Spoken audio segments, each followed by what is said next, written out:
I grew up around Native American people, primarily the Cheyenne and the Crow. I remember coming home one day and we were going to go into one of the kids' teepees with his parents, and the mother said, "Take those shoes off, they'll make you sick."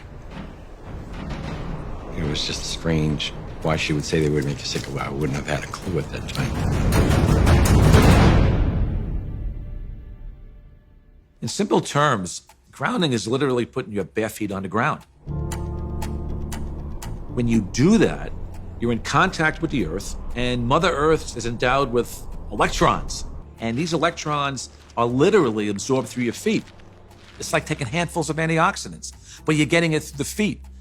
Grounding means connecting to the earth to support the specific function of the organs of your body. It supports the body as a whole, but it specifically supports organ systems down to the tissues and the cellular function of the entire body. In 1960, we invented synthetic materials.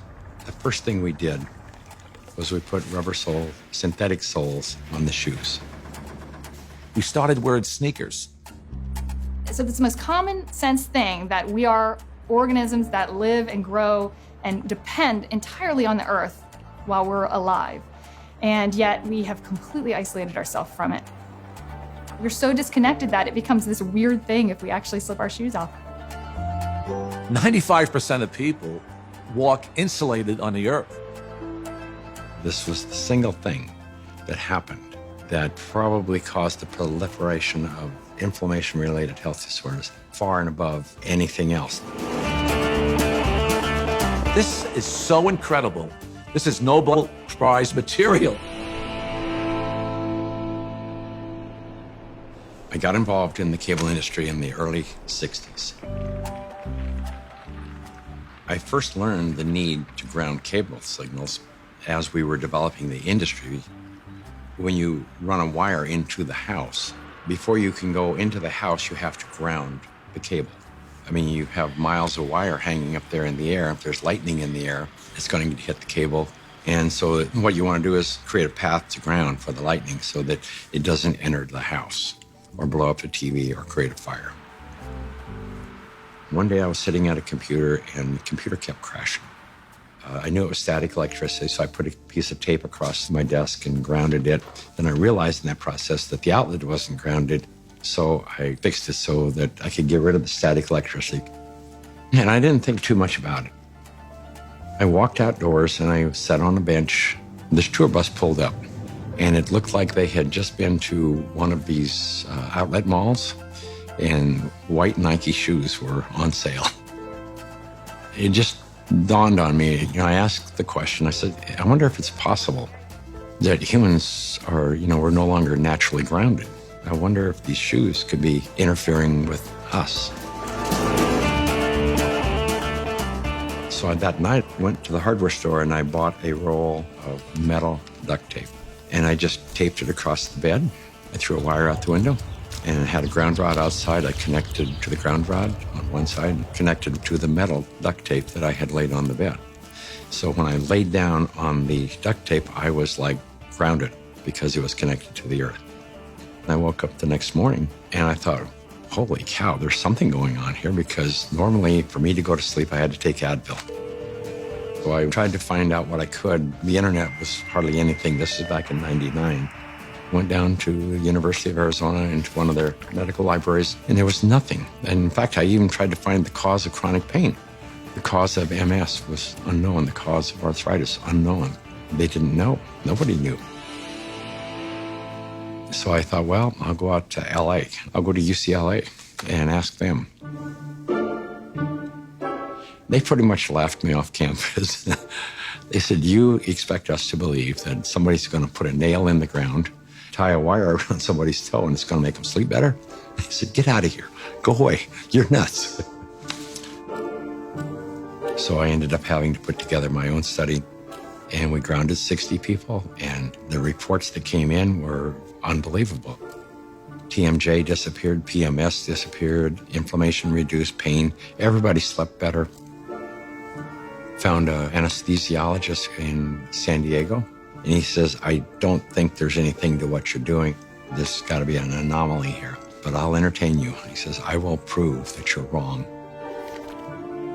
Now, we did the study. It's the first study that I did that was a legitimate study where we had quantifiable data. Then we decided, well, we're going to do a big study now. And we ended up attracting scientists, physicists. When they saw the study, everybody said, well, this is really pretty interesting. I didn't know anything about grounding. I had never heard of it at all, but I became a new mom, and I had my first child, and she had colic, and she cried and cried and cried. First thing I did, being a physician myself, was take her to the pediatrician, and remember distinctly leaving that pediatrician's office with a knot in my stomach, because the first thing they told me is, it's a baby, let him cry. Literally the only time I noticed that she wasn't in pain, and the only time I could soothe her, was when I was outside and I was barefoot and I had her in my arms. And every time we were outside, she relaxed. I noticed if I did use a stroller or if she was in a car, she was still in pain and uncomfortable. This is not placebo effect. Like, she had no idea if I was wearing shoes or not. She doesn't know that. I'm holding her either way. And I just slowly started realizing this child can only take a nap and feel comfort is if she was on my skin, held skin to skin, and I was barefoot. She'd be dead asleep, and if I stepped in the house and took both my feet off the ground, she would wake back up and the pain response would come back. And I didn't know what it was called, and I didn't at that time feel comfortable thinking about using it in my conventional medical practice, but I just knew that this is what I'm gonna do to help my child. I was working with a mentor of mine, and she recommended that I ground my energy. I didn't know what she meant by ground yourself. So the first thing I did was go home and look it up on the internet. And through doing a search about grounding, I found Clint Ober's work and the book about earthing. And I realized that it's a real thing and a real healing modality with tons of medical literature behind it. I first learned about grounding maybe 12, 13 years ago through one of the trainers for the Tour de France team from the US, and he was using it with many of their athletes and with surprising results. And I think that surprising best summarizes my response to it, because it didn't seem to make sense. I think I became a believer once I started to explore the science. If you take a microscope and you look at a piece of wood and you go down, down, down, all of a sudden there's nothing there. There's molecules, but they're not even connected. What's holding them together? What's the force that's holding everything together? Our body is electrical. This is all electronic equipment. The heart, the lungs, the brain. I mean, this is electrical equipment. It's all electrical. Everything is electrical. Unbeknownst to us, we live inside a battery.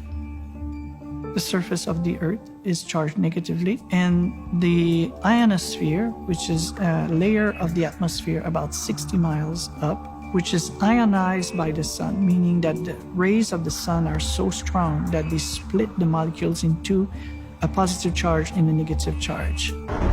The negative charge are transferred to the surface of the Earth through lightning mainly, and the positive charge stay 60 miles up. The problem arises when we don't have negative charge. So we need grounding just as we need air and we need sunshine.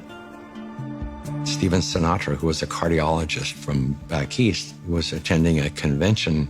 We sat down with Stephen and told him the story of what I was doing. Now he said, well, if you're affecting pain, he says, you need to be researching inflammation. You don't have arthritis, you don't have cancer, you don't have all these health disorders. What you have is chronic inflammation. We have so much inflammation in the body, and it comes out in illnesses. We go to a doctor with all these complaints, but a lot of it is silent inflammation, including my specialty, heart disease. Heart disease is an inflammatory process. So how do we reduce inflammation? Inflammation is produced by neutrophils, which is a white blood cell. You have an injury, you have a damaged cell. And so these white blood cells come over and they encapsulate the damaged cell and they release reactive oxygen species, which rip electrons from the damaged cell, and that destroys the damaged cell. If there's not enough free electrons there to reduce the remaining radicals, they're going to steal an electron from a healthy cell and in the process damage it. Then the message goes out to the immune system and another neutrophil does the same thing, eliminates that cell, and then you end up with a chain reaction. ATP is short for adenosine triphosphate. It's the energy currency of the cell. So we're bioelectrical beings. That's the currency of our body. That's how it works. That's how we run our biological systems, is by generating this electrical energy that's transferred. And when we connect to the earth through a conductive surface in some way, there's a transfer of electrons that slowly go into our body. In situations where we are insulating ourselves from this surplus of electrons into our body, we're going to get the absolute opposite. So instead of having low levels of inflammation and a thin blood, we'll have thick blood that's more likely to clot, and our levels of inflammation tend to increase. You could take anybody who has chronic pain. It doesn't matter who they are. It doesn't matter what's wrong. And ground them, and you're going to have a significant reduction in pain. You're going to stop the oxidation or the inflamed portion. That stops almost immediately. Then the body can heal and return to normal. And healing generally is improved by 60, 70%. If inflammation is the cause of all these health disorders, then I know that not grounding is the cause of inflammation, because if the body is grounded, you can't have inflammation. Can we measure the effects reproducibly? The answer to that is yes. We now have 20 studies. There's 21 published studies in the medical literature on earthing and grounding. And this is peer review stuff. In simple terms, what earthing does is literally, it quenches the fires of inflammation. And if inflammation is the source of all root illnesses, including Alzheimer's disease, cancer, heart disease, diabetes, I mean, the list goes on and on.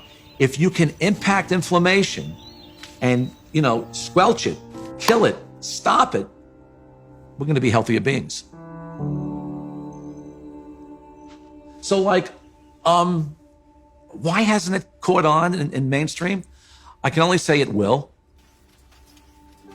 There's a well-established, traditional, conventional system that relies on expensive intervention. So they'd like to perpetuate that, and they're not too interested in having some competition coming in for a lot less expensive to sort of sabotage their profit levels.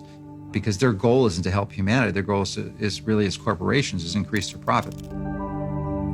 The question becomes, how much of an influence has lack of grounding been in the epidemic of disease that we have? Is grounding a factor?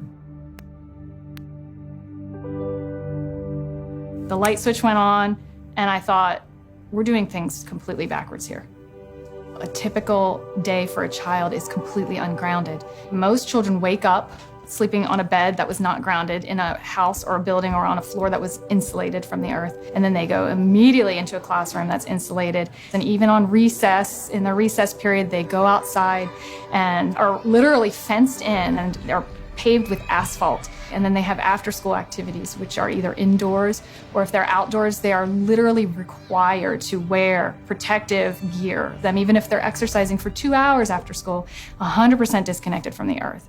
And then they go home and they go inside and they eat dinner and they do homework all hours of the night, and then they pass out in an ungrounded bed.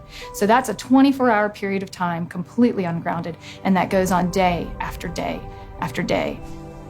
There's a resistance to integrating novel thoughts. And many times new ideas aren't implemented until the people who hold the counter opinion die. The good thing about grounding is that you don't need a doctor to tell you to do it. You do not need a physician to recommend it to you. You can try this anytime. It is your birthright because you live on the earth. I ground every day. Hey, I want to be connected to the earth as much as I can. I would say about 95% of the day I am grounded because I believe it's just a no-brainer. Go outdoors, take your shoes off, stand barefoot on the earth, or sit on the earth, put your feet and your hands on the earth, and you will instantly notice the pain and inflammation begin to drain from your body. I got my life back is probably the most common refrain that I hear. Thank you, I got my life back. I got my life back.